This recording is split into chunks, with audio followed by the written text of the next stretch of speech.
बिस्मिल्लाहिर्रहमानिर्रहीम। अस्सलाम वालेकुम डियर फ्रेंड्स, क्या हाल हैं। उम्मीद करते हैं कि आप सब ठीक ठाक होंगे और हमेशा की तरह दुआ देती हूँ कि अल्लाह ताला आप लोगों की ज़िंदगी में, रिस्क में, सेहत में बरकत दे। तो आज आप लोग देख लें कि पॉलर कस्टमाइज्ड सीक्रेट बेस आप लोगों को बताई जा रही है कि वो किस तरह से इनके ब्राइडल में, पार्टी मेकअप में और कोई भी मेकअप है उसमें ये इस तरह से बेस को इस्तेमाल किया जाता है। बेस बनाने के लिए आप लोगों को ना सबसे पहले अपने जहन में ये चीज़ रखना है कि आप जो भी चीज़ बना रहे हैं आप ये देखें कि उसके रिज़ल्ट्स कैसे होंगे। किसी भी चीज़ को अगर आप ट्राई कर रहे हैं तो सबसे पहले उसका एक क्या करें कि ट्रायल ज़रूर लीजिए।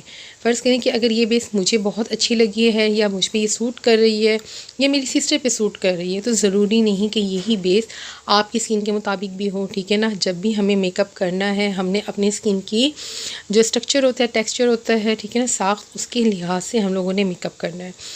उसके अलावा आप लोग एक इस बात का भी बहुत ख्याल रखिएगा कि आप लोगों को ये पता होना चाहिए कि आपकी जो स्किन है वो कौन सी है, क्योंकि अगर ऑयली स्किन है, ठीक है, या आपकी कोई भी स्किन है तो आपने उसको किस तरह से मेकअप करना है।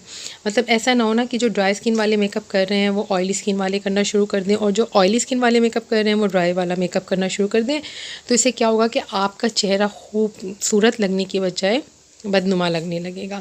तो चलिए हम लोग अपनी बेस स्टार्ट करते हैं जनाब। सबसे पहले तो मैं आप लोगों को ये बता दूं कि ये वाली जो मैं बेस ओपन कर रही हूँ ये है शेफर की, ठीक है। ये मार्केट में आपको इजीली 300 या 350 में मिल जाएगी, ठीक है। आपने जो कलर चूज़ करना है वो अपनी के स्किन टोन के हिसाब से करना है। ये चीज़ आप लोगों के लिए बहुत ज़्यादा मैटर करती है कि आप लोगों ने जब भी कोई बेस लेनी है वो अपनी स्किन टोन के हिसाब से ले, वरना अगर आप लोगों की जो इनके चेहरे की जो बेस होगी वो ग्रे होना शुरू हो जाएगी। तो सबसे पहले तो आप ये देख लें कि मैं आपको थोड़ी सी बता रही हूँ कि ये इतना सही जो है ये पूरे एक फेस और नेक के लिए काफ़ी होगा, क्योंकि हम इसमें दूसरी चीज़ें भी डाल रहे हैं, ठीक है। तो आप लोग इस चीज़ का बहुत ख्याल रखिए। ये मेरे पास है शेफर की एक बेस और आप देख सकते हैं कि मैं इसको कितना ज़्यादा यूज़ कर चुकी हूँ, ठीक है। इसके बारे में भी मैंने आप लोगों को बहुत अच्छा एक रिव्यू देना है और आप लोगों को बताना है कि ये बेस आप किस किस तरीके से इस्तेमाल कर सकते हैं। तो चलिए अब मैं आपको बता दूं कि ये हम लोगों ने शेफर की एक बेस ले ली। इसके अलावा कोई भी आपके पास लिक्विड फाउंडेशन में है, ठीक है, कोई भी फाउंडेशन हो आप वो यूज़ कर सकते हैं। जैसे मेरे पास है मिस रोज़ का, इसकी भी क्वांटिटी आप देख लें कि हम लोगों ने कितनी ली है, थोड़ी सी क्वांटिटी ली है, ठीक है। यही हमारे इनके एक फेस के लिए और एक नेक के लिए मतलब काफ़ी होगी। अच्छा अब ये देखें, ये दो चीज़ें हमारी हो गई, ये बेसिक, इन दो चीज़ों के बारे में आपको पता है। अब हम लोगों ने क्या करना है कि थोड़ा सा इसको पिंकी शेड देने के लिए थोड़ा सा ब्लश ऑन पिंक शेड का, ठीक है, ताकि आपका जो चेहरा है वो एक अच्छा ऐसा टोन आए। ये नहीं कि आप लोगों ने बहुत ज़्यादा डाल लें।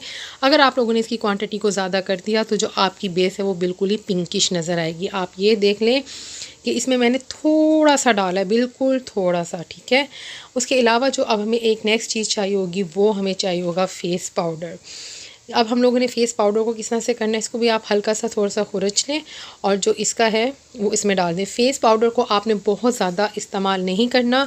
अगर आप फेस पाउडर को ज़्यादा इस्तेमाल करना शुरू कर देंगी तो जो आपकी बेस बनेगी वो क्रैकी होगी, मतलब वो क्रीमी फॉर्म में नहीं होगी, वो थोड़ी सी क्रैकी होगी। जैसे ही आप उसको यूज़ करोगे तो आपके चेहरे पर रिंकल्स, फाइन लाइन, जितने भी इनके या आपकी जो हमारे शेड्स हैं या चेहरे के उतार चढ़ाव हैं नुमाया होना शुरू हो जाएंगे।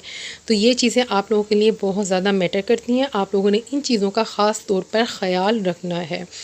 अब नेक्स्ट चीज़ हम लोगों को क्या चाहिए होगी जनाब, अब नेक्स्ट चीज़ हम लोगों को चाहिए होगी प्राइमर। प्राइमर हम लोग कब यूज़ करेंगे, जब अगर आपको लगता है कि आपके चेहरे के जो पोर्स हैं वो ओपन है, ठीक है, तो तब आपको प्राइमर की ज़रूरत पड़ेगी।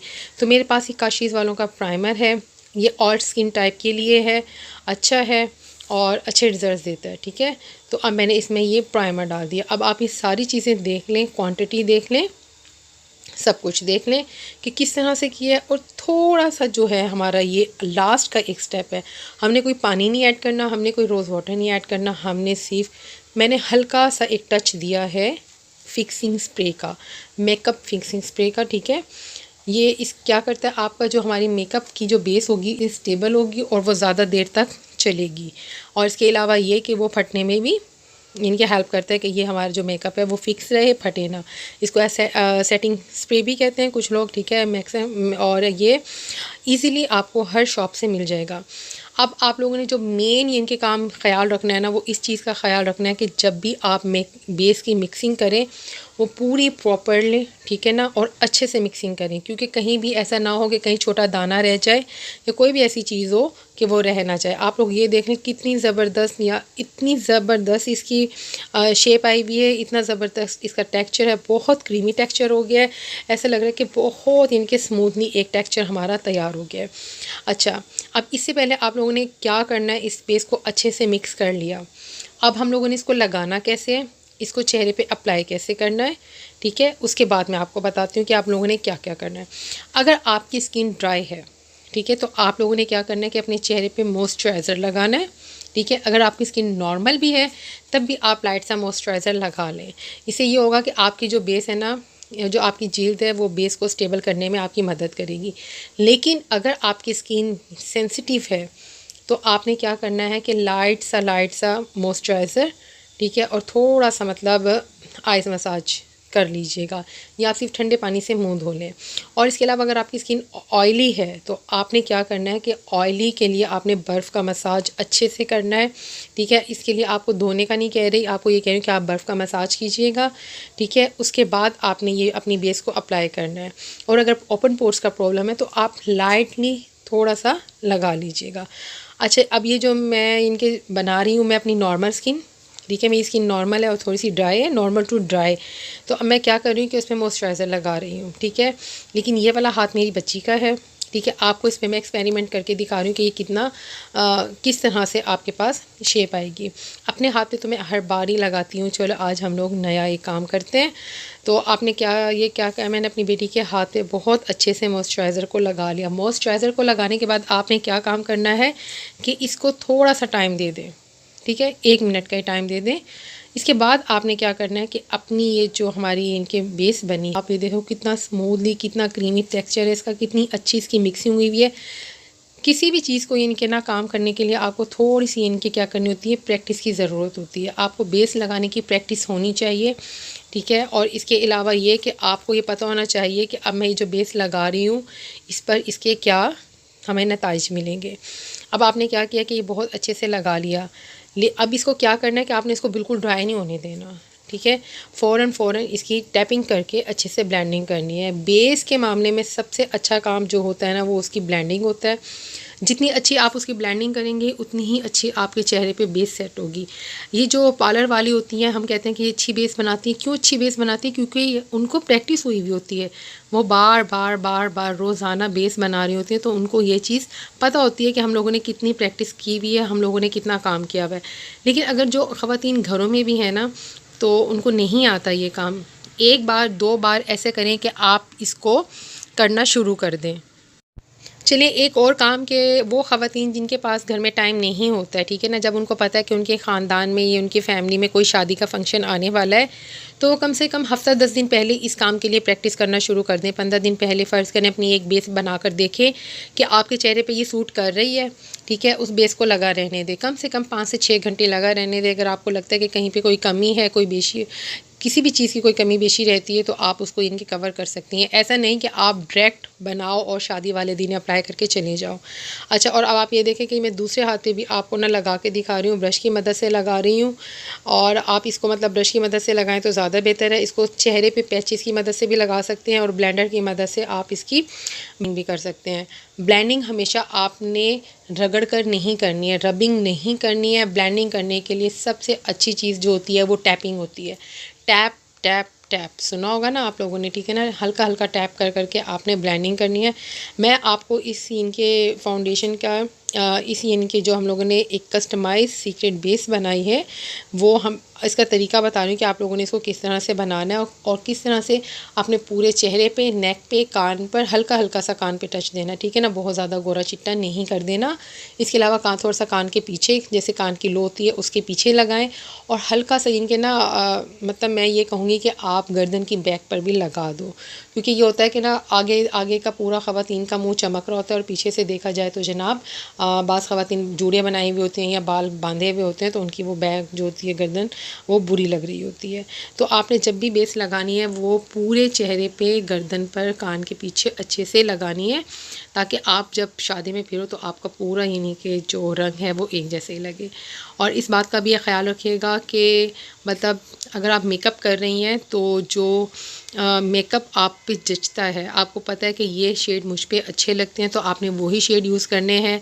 जैसे कि 20 साल तक की जो लड़कियां हैं, टीनेजर्स, वो शौक कलर इस्तेमाल कर सकती हैं, ठीक है ना। डार्क शेड्स भी बहुत इस्तेमाल करती हैं, क्योंकि ये एज ही ऐसी होती है कि वो शौक और चंचल होती हैं। 20 से 30 साल की उम्र में भी आप लोग क्या कर सकते हैं कि मतलब यूज़ कर सकते हैं ऐसे कलर्स, जैसे डार्क कलर्स होते हैं, शौक और चंचल कलर।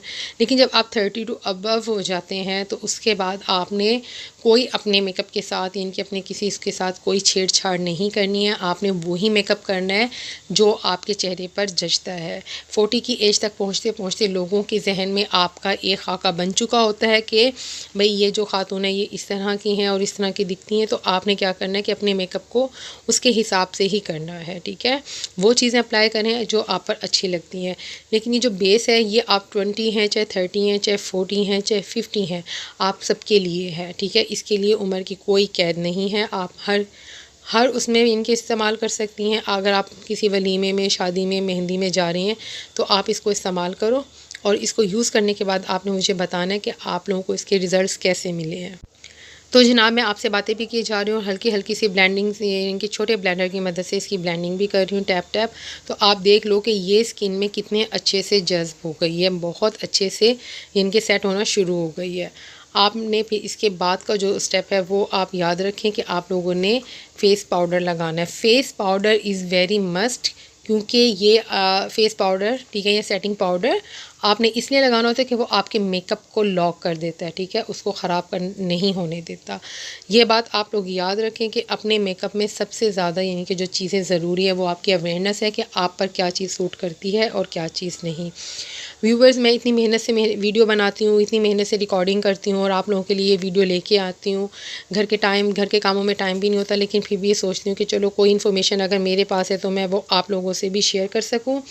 तो अब आप लोगों ने प्लीज़ एक काम करना है कि वीडियो को लाइक एंड शेयर करना है, और इसके अलावा चैनल को सब्सक्राइब करना है। और कोई भी प्रॉब्लम हो, कोई भी बात हो, आपको पूछनी हो, आप उसे कमेंट सेक्शन में पूछ सकते हैं।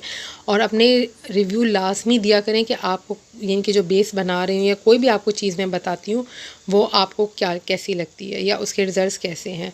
ये आप देख लो कि ये बहुत यानी कि स्मूथली इवन टोन बहुत अच्छे तरीके से यानी कि स्किन में सेट हुई है। अब लास्ट का स्टेप मैंने आपको कहा है ना कि आपने लूज़ पाउडर लगा देना है ताकि हमारी जो बेस है वो लॉक हो जाए। तो मैं लास्ट में आपको ये भी करके दिखा रही हूँ। मेरी बच्ची का कलर थोड़ा सा सांवला है, लेकिन आप देख सकते हो कि उसके ऊपर ये वाली बेस भी बुरी नहीं लग रही है। और हाथों का कलर आपको पता है कि बच्चों का कैसा होता है। खैर, आप लोग इसको अपने चेहरे पे अप्लाई करेंगे, ट्राई करेंगे तो आप लोगों को बहुत पसंद आएगी इंशाल्लाह इंशाल्लाह। और इसके अलावा अब आप लोगों ने क्या करना है कि मुझे इजाज़त देनी है, ठीक है, और अपना बहुत ख्याल रखना है। वीडियो देखें, लाइक करें, शेयर करें और चैनल को सब्सक्राइब करें ताकि मुझे भी उम्मीद हो और मैं भी अपने चैनल पर नई और अच्छी वीडियोस डाल सकूं।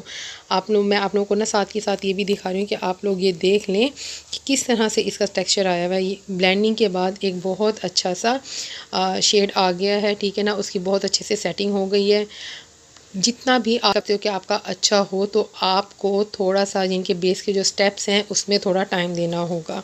इससे ये चीज़ होगी कि आपकी जो बेस है ना वो परफेक्ट बनेगी। सबसे जो मेन चीज़ होती है ना वो आपकी बेस ही होती है। और आपने जो फेस पाउडर लगाना है वो भी टैपिंग की मदद से ही लगाना है, ठीक है, रगड़ना नहीं है, क्योंकि अगर आप रगड़ेंगे तो आपके नीचे की बेस ख़राब हो जाएगी। तो व्यूवर्स, अब मुझे इजाज़त दीजिए। मैं फिर मिलने आऊँगी एक नई वीडियो के साथ, एक नई रिव्यू के साथ, एक नई टिप के साथ, एक नई होम रेमेडी के साथ और एक नए जोश के साथ। तब तक अल्लाह हाफिज़।